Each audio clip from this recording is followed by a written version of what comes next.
Let's just get into it. This is my favorite rap and hip-hop albums of 2010. It was the year of hip-hop. Eminem had a huge record with Recovery. That's not going to be on here. And Lil Wayne released an album from prison. I Am Not a Human Being. That's not going to be on here either. Instead, I'm going to focus on some other albums, and they're all enjoyable.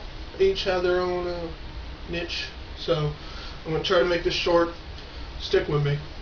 First, we have Big Boy with Sir Luscious Left Foot, the Son of Chico Dusty.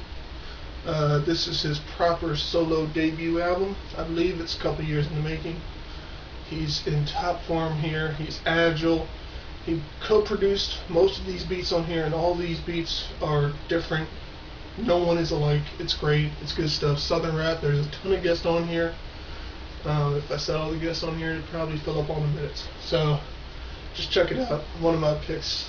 It's one of the rap albums of the year. Next we have Black Milk with Album of the Year. This is Detroit rap, boom bap, and he's improving as a lyricist and a beat maker. This is probably his best record yet. And after people compared him to Jay Dilla, he enjoyed that, but he decided to make his own niche, and this is it. This is heavy rock, funk. The drum beats are fantastic. This is a great record. Check it out. Next we have Blockhead with The Music Scene. This is hip-hop instrumentals. It has piano sounds, it has funk sounds, jazz, planking sounds. It has a looping argument between a drug addict couple, the daily routine, which is just stark, intense. Check it out. It's great. Next we have B.o.B. with B.o.B. Presents The Adventures of Bobby Ray. I was going to put him under Southern rap, but he's had so much crossover appeal with Airplanes and Don't Let Me Fall, Magic, Nothing on You, Airplanes Part 2. He's had tons of hits this year, and now I can only see where he's up to from here, but it works as a whole. It's not just a bunch of hits on the album and you get a filler stuff. It's great stuff. Next we have Currency with Pilot Talk. This is stoner rap. This is his third release, and it's on a wider distribution, so hopefully he'll get the recognition he deserves. But it's underground, and it starts off strong with Example and just leads to the end with Life Under the Scope. Snoop's on this one too, so you know it's going to be decent. It's a really good record. You won't be disappointed. Next we have Drake with Thank Me Later. This is pop rap. Nobody had a bigger year in hip hop besides Drake. Eminem's at the top, but after him it's going to be Drake. This is his reflections on fame, the good and the bad, and the beats really work well with his lyricism. Freeway and Jake 1. This is for backpackers and the major label fans. This is on Rhymesayers Entertainment, known for Brother Ali, Atmosphere, Underground acts. But it's good. Him and Jake 1, they flow well together. The chemistry is great. Check that out. Next we have Ice Cube with I Am the West. This is middle-aged rap. I don't know why I'm calling that, but Ice Cube just turned 40 recently, but he still shows on this release that he has what it takes.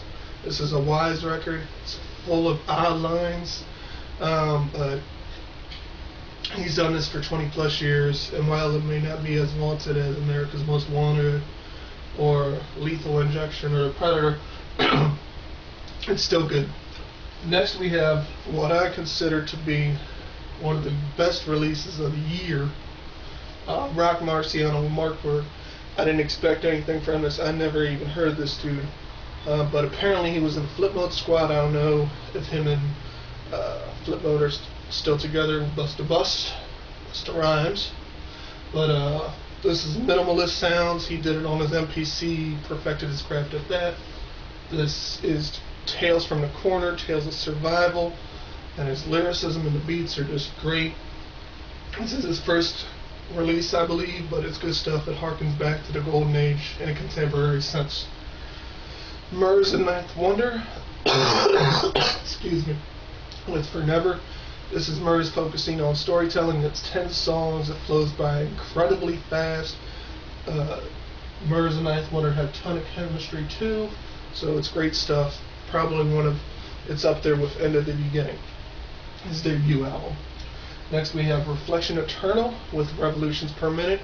It's Talib Kweli's and DJ High Tech's record. This is 10 years in the making since their last one, Train of Thought.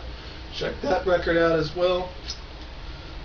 But this is they have tons of chemistry as well. It's a politically and socially conscious album. Check it out. You won't be disappointed. Next we have The Roots with How I Got Over.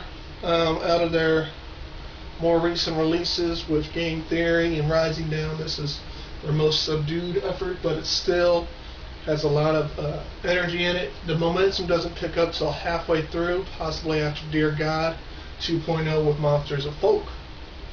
But check that out. It's a great. They've been at this for a long time now, and they're still doing good music. Next we have Rick Ross with Teflon Don. This is supposedly he used to just put albums out that had a bunch of singles and fillers. This has no fillers whatsoever, in my opinion anyway. It has Maybach music, Aston Martin music. Jay-Z puts a nice verse on Freemason, and it has the hood anthem of the year, Blowing Money Fast. And next we have what I consider to be rap hip-hop album of the year, Kanye West, My Beautiful Dark Twisted Fantasy. Most of the songs are 5 to 9 minutes in length, so it's epic song work, epic storytelling. Tons of people were involved in this, 42 people in fact. It's brilliant, it's messy, it's dark, it's disturbing, it's triumphant. It has so many adjectives. Excuse me. Excuse me. I'm going to try to get through this because I don't want to be sneezing forever. But this is rap album of the year. It's great. It has parallel contrast in so many things, and there's a ton of guests on this one as well. All music, Mr. Couple, Clipse, so the Casket drops. It's a great effort. Mr. Chuck D, Don't Ride for the Sake of Riddlin. Chuck D still has something to say after being in this business for a long time. Stronger, I'm Steady. In Search of Stoney Jackson. It's an LA release, so it's good stuff. And Ghostface Killah with Apollo Kids. It came out later in the year, so it really wasn't on a whole bunch of year in this, but it's great stuff. And lastly, we have the next installment will be our halfway home stretch, going over what I've reviewed so far and going over what's coming up next. And thank yous. So that's it for now. Thank you.